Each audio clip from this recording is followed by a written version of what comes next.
Welcome to Hoffmann-Photography. My name is Rainer, and in this video I will debunk the myth that a photograph shows reality.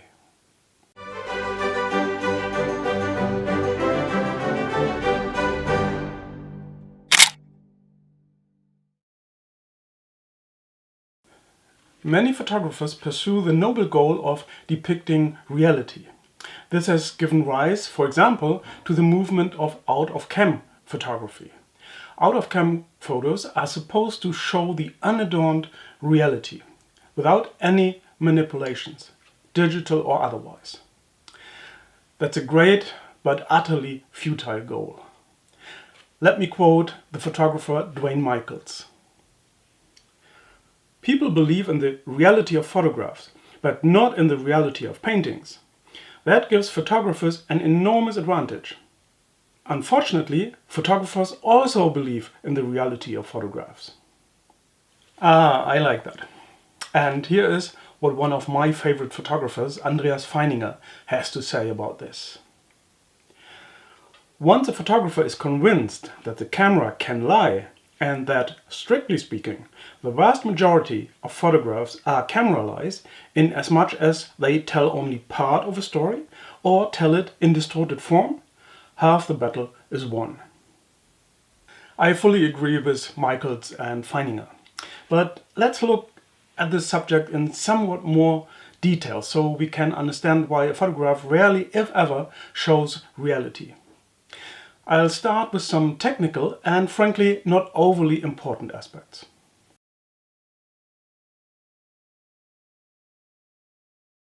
This is of course the most obvious difference between a photograph and reality, but in my opinion it's a minor point.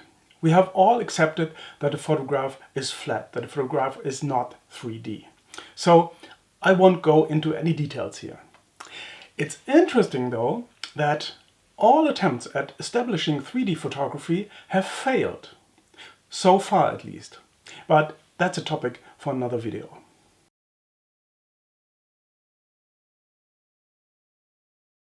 This is an aspect that is often overlooked, especially by out-of-cam proponents.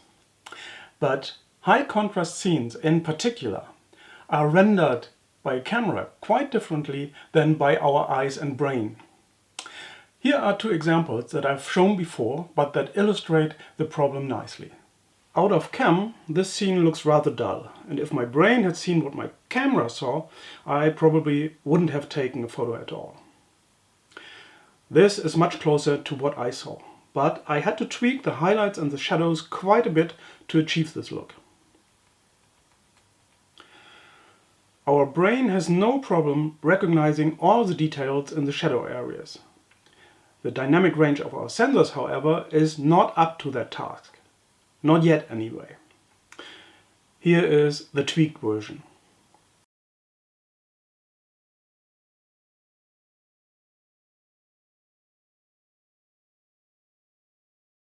Whenever we tilt the camera upwards, or downwards for that matter, there will be converging lines in the photograph.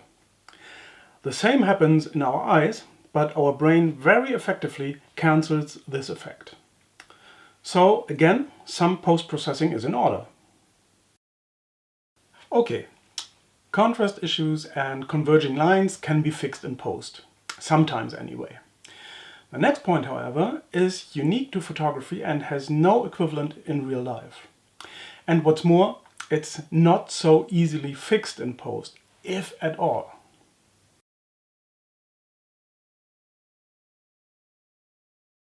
There's no way that your brain will show you an out-of-focus background. Try as hard as you like, but your brain will force your eyes to refocus constantly, resulting in an image that is sharp from about 30 centimeters to infinity. Instant focus stacking, so to speak. Before the invention of photography, painters would never paint an out-of-focus background, simply because that's not what they saw. Photographers, on the other hand, often use selective focus to emphasize the main subject by visually separating it from the background. That's absolutely fine, but let's face it, reality looks different.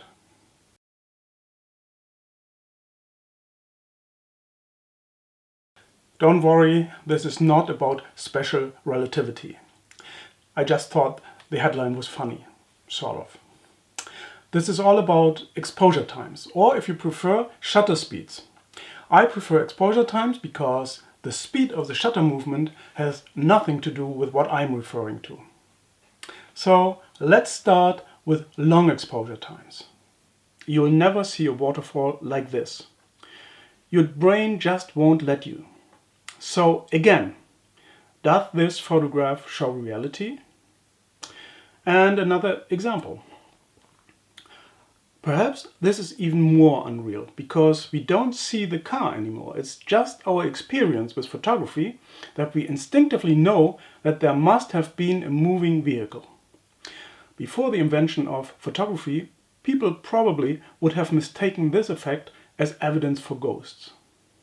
You might say that long exposure times are a very special case and that most photographs are taken with very short exposure times, typically fractions of a second.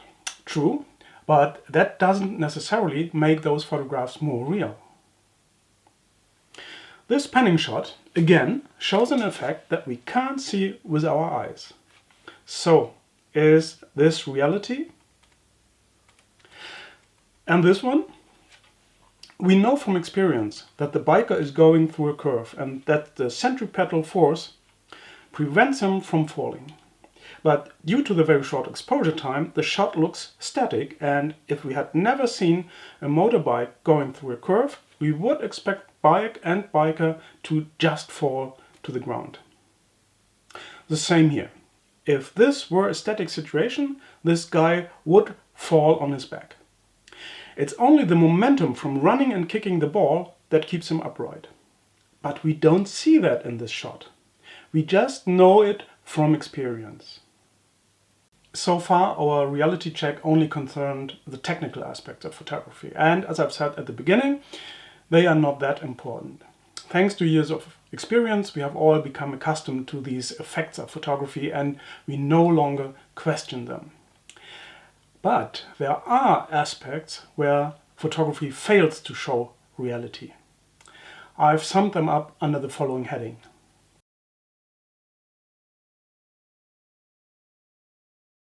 Before taking a photograph, we must decide what we want to show our audience and, equally important, what we don't want to show. What's going on here? Is this an aerial view? Do the long shadows mean that the picture was taken just after sunrise? Not at all. It's people running down the side of a dune in the Sissusfly. It's not an aerial view, and it's about 10 in the morning, when at last the sun rises above the dunes. Here is a more extreme example. If you ever heard about the carnival in Venice, and who hasn't, then you've seen pictures like this. And this is a completely different reality. I am among those photographers taking the picture you just saw. Here is a more subtle example. Imagine you are looking at your favorite newspaper and you see this.